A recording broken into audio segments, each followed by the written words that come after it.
श्री दत्तप्रबोध अध्याय 41. भर्तृहरी आणि पिंगळीची कथा.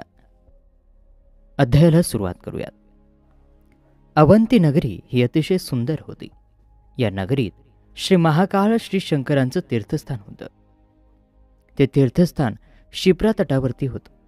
शिप्रेच्या पात्रात स्नान केल्यानं हजारो जन्माचं पातकही नष्ट होत असे. अशा या अवंती नगरामध्ये वासवसूत भर्तृहरी राजा राज्य करत होता. त्याचं राज्य आदर्श होतं, वैभव संपन्न, सुखी आणि समृद्ध होतं. त्या राजाची पिंगळा नावाची एक अतिशय लावण्य संपन्न, सौंदर्यखानी असलेली रूपवान पत्नी होती. ती नुसतीच सुरूपवान नव्हती, तर गुणवान, चारित्र्य संपन्न, सुशील आणि साध्वीही होती. राजा राणीचं एकमेकांवर अतिशय प्रेम होतं. पिंगळे वाचून एक क्षणही त्याला करमत नसे. पिंगळा ही त्याची जीव की प्राण होती. तिच्या सौंदर्यावर, तिच्या रूपगुणांवर तो इतका लुब्ध होता की त्यानं तिच्याबरोबर केलेल्या शंकरावर अतिशय रसाळ आणि मधुर शब्दांमध्ये काव्य रचली होती. रोज आपल्या शय्यागारामध्ये नानाविध वस्त्रभूषणांनी तो तिला आपल्या हातानं सजवत असे. तिचा साजशृंगार करत असे आणि नित्य नूतन शृंगारात मग्न होत असे. पिंगळा चतुर पतिव्रता होती. आपल्या रायाला काय हवं आहे हे ती बरोबर हेरून त्याला पूर्ण समाधान देत असे. तिच्या चारुगात्रांना चंदनाची उटी चर्चून तिचा राया तिला आपल्या मांडीवरती बसवत असे. तिच्या सौंदर्यावर काव्य करीत असे. अशा या राजा भर्तृहरीचं शृंगार शतक आजही प्रसिद्ध आहे. राजा भर्तृहरी नुसताच शृंगार वेडा नव्हता, तर तो राज्यकुशल, प्रजाहित दक्ष, सेवा तत्पर असा राजा होता. शूर होता, वीर होता, गुणी आणि कदरदार होता. उदार असा गंभीर होता. मुत्सदी धोरणी होता. धर्मनिष्ठ आणि न्यायी होता. अतिशय जागरूकपणे तो आपला राज्यकारभार करत असे. वेदमर्यादा पाळत असे. चारही आश्रमांचं पालन करत असे. साधू सज्जनांचं कुशल पाहत असे. एक दिवस राजाला मृगयाला जाण्याची लहर आली. आपल्या लवाजमानिशी तो जंगलामध्ये येऊन उतरला. त्या दिवशी त्याचं नशीब जोरावरती होतं. मृगयेसाठी त्याला रान धुंडावंच लागलं नाही. त्याला समोरच 7-8 मृग चरताना दिसल्या. त्यांच्यातला एक मोठा देखणा मृग डवळत इकडून तिकडे हिंडताना राजानं पाहिला. तर मृग राजाच्या डोळ्यांमध्ये भरला. सुरेख शिकार हाती लागणार म्हणून राजा आनंदला. राजाला मृगयाचं विलक्षण बीड होतं. हे त्याचं व्यसनच होतं. हातातलं शस्त्र परजत राजा मृगाला घायाळ करण्यासाठी पुढे सरचवला. ते पाहून त्या मृगी कळवळल्या. संकटाची चाहूल त्यांना लागली. त्या राजाला विनवू लागला, हे राजन, तू उदार आहेस, समर्थ आहेस. आमच्यासारख्या दुबळ्या जीवांना ठार करून तुला काय मिळणार आहे? आम्ही तुझा काय अपराध केला आहे? तुला कोणता असा त्रास दिला आहे की तू संतापून आमचा घात करावयास निघालास? आमचा अपराध तरी आम्हाला सांग नरेंद्रा. मृगेंचं हे भाषण ऐकून राजा म्हणाला, मृगया करणं हे आम्हा राजे लोकांचं एक स्वाभाविक लक्षण आहे. ती नित्यनेमानं करावी असं सांगितलं आहे. ते ऐकून सर्व मृगी म्हणाल्या, तुला जर मृगया करायचीच असेल तर एकट्या मृगाची न करता आम्हा सर्वांच्याच शिरशेत एका झटक्यामध्ये करून टाक. कोणासाठी दुःख करायला कुणी मागे उरायला नको. त्यावरती राजा म्हणाला, हे मृगींनो, मी कामिनींचा कधीच वध करत नाही. तसा माझा नियम आहे. श्रीनामाचे जे वनचर असतात, जलचर असतात, त्यांचेही मी शिकार करत नाही. मी फक्त नराची शिकार करतो. तुम्हाला भय बाळगण्याचं कारण नाही. मला मृगाची शिकार करायची आहे. राजाचं हे संभाषण ऐकून त्या मृगाच्या जाया त्याला विनवू लागला, हे राजेंद्र, आम्हावरती दया कर. तू जर ह्या मृगाला मारणार असशील तर तू आम्हाला जिवंत तरी कशाला ठेवतोस? आम्ही त्याच्यापासून जगू शकणार नाहीत. तो आम्हा पतिव्रतांचा प्राणपती आहे. आमच्या सौभाग्याचं रक्षण करणं हे तुझ्याच हाती आहे. ते हिरावून घेऊन तू आम्हाला वैधव्याच्या आपत्तीत ढकलू नकोस. आमचा सुखी संसार उद्ध्वस्त करू नकोस. तू विवेकी आहेस, धर्मज्ञ आहेस. त्यावरती राजा म्हणाला, हे मृगींनो, एकदा मी बाण हाती धरला की तो तसाच पुन्हा न वापरता भात्यात ठेवत नाही. मृगयाला निघून मृगाची शिकार न करता परत फिरणं हा माझा धर्म नाही. त्यामुळे मी या मृगाची शिकार करणार. तुम्ही तुमच्या वाटेनं परत जा. राजानं मृगीचं न ऐकता बाण सोडला आणि मृगाच्या काळजाचा वेध घेतला. रक्ताच्या थारोळ्यात मृगानं तडफडत आपला प्राण सोडला.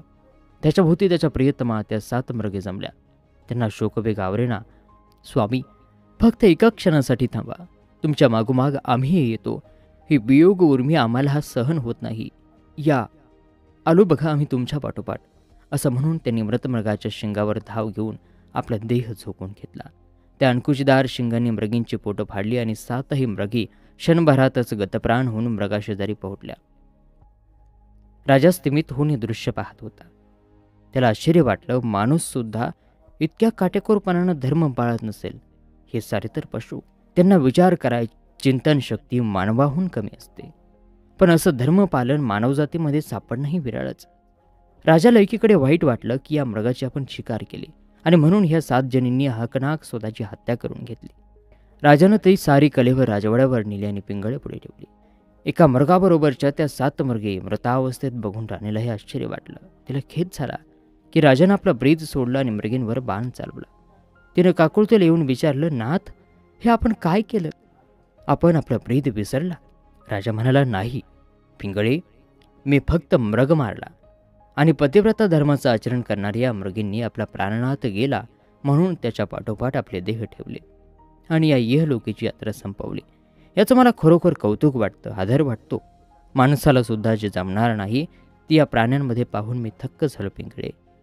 त्यावरती पिंगळा म्हणाली, नाथ, यात तुम्हाला आश्चर्य कसलं वाटतं? खरी पतिव्रता अशीच असते. ती पतीमागे एक क्षणभरही राहू शकत नाही.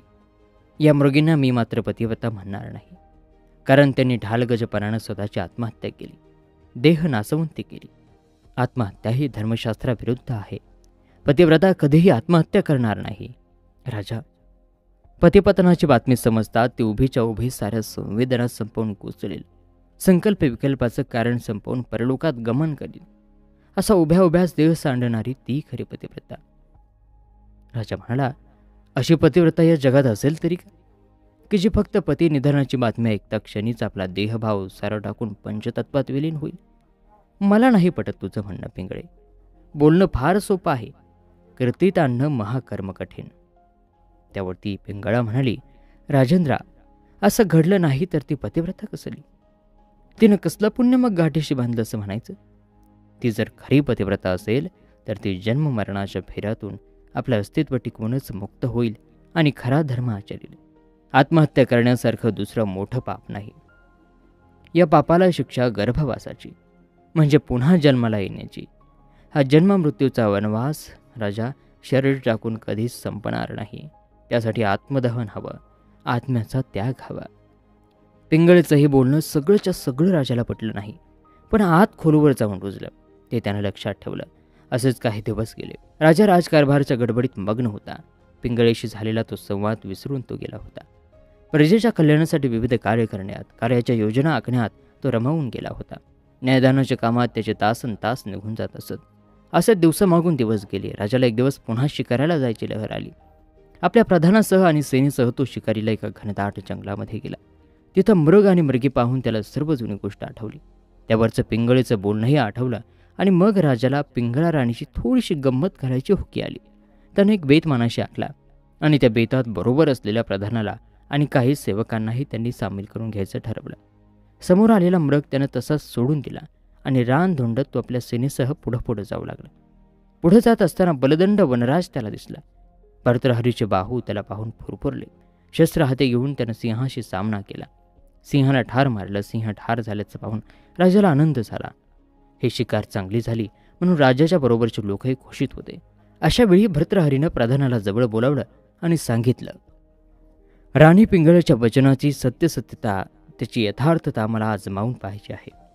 म्हणून राणीला जाऊन असं सांगा की महाराज सिंहाच्या शिकाऱ्यासाठी घोड्यावरून उतरले आणि त्यांनी सिंहाला मारायचा प्रयत्न केला, पण तो निष्फळ ठरला.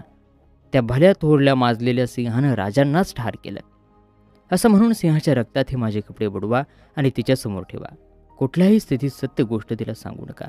तिचा या गोष्टीवर विश्वास बसेल असंच वागा. ही तुम्हाला माझी आज्ञा आहे. मी इथंच झाडाखाली थांबतो. पिंगळा काय म्हणते ते मला फक्त येऊन सांगा. राजाची आज्ञा शिरसावंद्य मानून सर्व लवाजमा आरडत ओरडत ऊर बडवत राज्यात शिरला. प्रजेला धक्का बसला. संकटाची चाहूल लागली. पण हे काय नेमकं झालं ते कळेना. सगळे चिंतातूर झाले, भयभीत झाले. कुठलं ताट नीतीनं समोर मांडून ठेवलंय ते प्रजेला समजेना.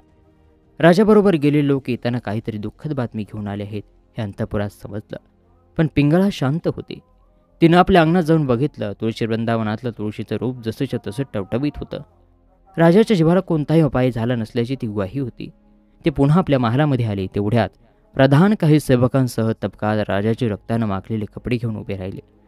दुःख वेगानं त्याचे शरीर कापत होतं. तोंडातून शब्दही फुटत नव्हता. आपल्या दुःखाला आवर घालून प्रधानानं घडलेली सारी हकीकत राणी पिंगळेला सांगितली. आरडाओरडा न करता, आक्रोश न करता अतिशय शांतपणाने ती सगळी हकीकत राणीने ऐकून घेतली आणि आपल्या करारी आवाजात प्रधानाला विचारलं, प्रधानजी, तुम्ही जे सांगता आहात ते सारं सत्य आहे? ते सत्य आहे असं शब्देवर सांगू शकाल? प्रधानाची विचित्र अवस्था झाली. राणीला फसवणं त्याच्या जीवावर आलं, पण राजाची कडक आज्ञा आठवली आणि त्यानं शपथ घेऊन राणीला सांगितलं की आपणाला निवेदन केलेला वृत्तांत खराखुरा आहे. बाकीचे सेवक राजांच्या कलेवराजवळ थांबले आहेत. पुढच्या व्यवस्थेची आज्ञा द्यावी. प्रधानाचे शब्द पुरे व्हायच्या आत राणी धरणीवर मूर्छित होऊन पडली. ती हलेना, बोलेना. तिच्या कोडीतले प्राण उडून गेले. राजवैद्यांना बोलावूनही काही उपयोग होण्यासारखा नव्हता. राणीच्या मृत्यूनं प्रधानाचं धाबदन आणले. त्याला शोक आवरेना. राजाच्या गमतीखातर राणीसाहेबांना प्राणाला मुकावं लागल्याचं पाहून त्याला विलक्षण दुःख झालं. सारी प्रजा शोकविव्हळ झाली. प्रधान धावत धावत जंगलामध्ये आला आणि राजा भर्तृहरीला त्यानं घडलेला सगळा वृत्तांत सांगितला. राणीच्या मृत्यूच्या बातमीनं राजाचं अवसान कळालं. तो शोकविव्हळ अवस्थेत राज्यात आला आणि त्यानं राणीचं कलेवर कवटाळ हंबरडा फोडला. काळीज फाडणारा त्याचा टाहू ऐकून प्रजाही हळहळली, पण आता काहीच उपयोग नव्हता. मेलेली राणी कधीच फिरून माघारी न येण्यासाठी देहत्याग करून गेली होती. देहावर अग्निसंस्कार झाल्यानंतर सर्व प्रजाजन परत निघाले.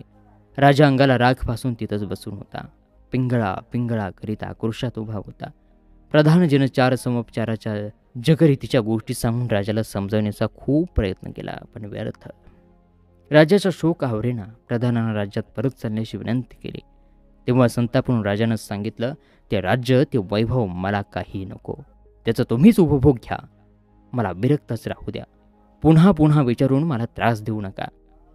नाईलाजानं दुःखी अंतकरणानं सारे प्रजाजन आणि प्रधान राजधानीत परतले. राजा राणीविना नगर सुन सुन भासत होतं. असं दिवस जात होते. एके दिवशी गावाबाहेर मच्छिंद्रनाथ आणि गोरक्षनाथ येऊन उभे राहिले. गावातल्या लोकांच्या अडीअडचणी समजून त्यांना ते उपाय सांगत राहिले. एक दिवस प्रधानजीही गावातल्या इतर लोकांप्रमाणे गोरक्षनाथांच्या आणि गुरुनाथांच्या दर्शनाला आले. अनन्य भावानं त्यांना गोरक्षनाथाच्या पायाला मिठी घातली आणि राजा भर्तृहरीची सारी हकीकत सांगितली. पिंगळा राणीच्या मृत्यूनं दुःखविवळ झालेल्या, भ्रमिष्ट झालेल्या राजाला तुम्हीच मार्गावरती आणा अशी कळकळीची विनंती केली. राजाविना पोरक्या झालेल्या प्रजेची अवस्था सांगितली. तेव्हा त्यांच्या डोक्यावर अभय हस्त ठेवून गोरक्षनाथ म्हणाले, काही काळजी करू नको, सर्व ठीक होईल. राजाची प्रवृत्ती बदलेल, प्रजा सुखी होईल. आणि अशा प्रकारे श्री दत्तप्रबोध ग्रंथातील हा 41वा अध्याय या ठिकाणी समाप्त होत आहे. उर्वरित कथासार पुढील अध्यायात. चला तर मग पुन्हा भेटूया पुढील अध्यायात. तोपर्यंत नमस्कार, धन्यवाद. श्री गुरुदेव दत्त.